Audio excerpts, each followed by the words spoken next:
ನನಗೆ ಸಿಗುತ್ತೆ ಅಂತ ನಾನು ತಿಳ್ಕೊಂಡಿದ್ದೀನಿ. ಎಲ್ಲ ಅಂಗಾಂಗಕ್ಕೂ ರಕ್ತ ಚಲನೆ ಸಹ ಚೆನ್ನಾಗಾಗುತ್ತೆ. ಸುಸ್ತಿರೋದಕ್ಕಾಗಿ ನನಗೆ ಭಾಳ ಸಂತೋಷ ಆಗಿದೆ.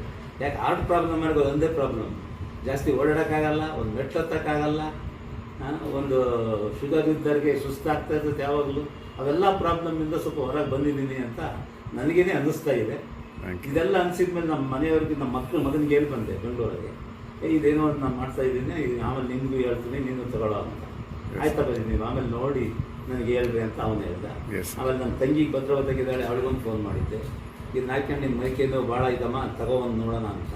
ಇನ್ನೇನು ಆಸ್ಟ್ರೇಲಿಯಾದ ಮಗಳಿದ್ದಾಳೆ, ಅವಳಿಗೂ ಒಂದು ಫೋನ್ ಮಾಡಿ ಹೇಳ್ಬೇಕು. ಅವ್ಳಿಗೇನು 10,000 ಅಂದ್ರೆ ಅವ್ಳಿಗೇನು $1 ತಗೊಂಡು ದುಡಿತಾಳೆ, ಏನು ದೊಡ್ಡದಲ್ಲ, ಅವ್ರಿಗೊಂದು ಕೊಡಿಸ್ಬೇಕಂತ ನಾನು ಮೊದಲು.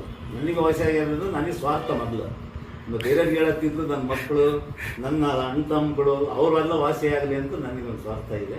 ನಮ್ಮನ್ನು ಮೊದಲು ಸರಿ ಮಾಡಿ ಆಮೇಲೆ ನಾನು ಸಮಾಜಕ್ಕೆ ಯಾರಿಗೇನು ಇಷ್ಟ ಬಂದವರಿಗೆ, ನನ್ನ ಆತ್ಮೀಯ ಫ್ರೆಂಡ್ಗಳಿಗೆ, ಕೇಳ ಅಂತವ್ರಿಗೆ ಹೇಳ್ತೀನಿ. ತಾವು ಏನು ಕೆಲಸ ಮಾಡ್ತಾ ಇದ್ದೀರಿ ಸರ್? ನಾನು retired development officer. Thank you so much sir. Thank you.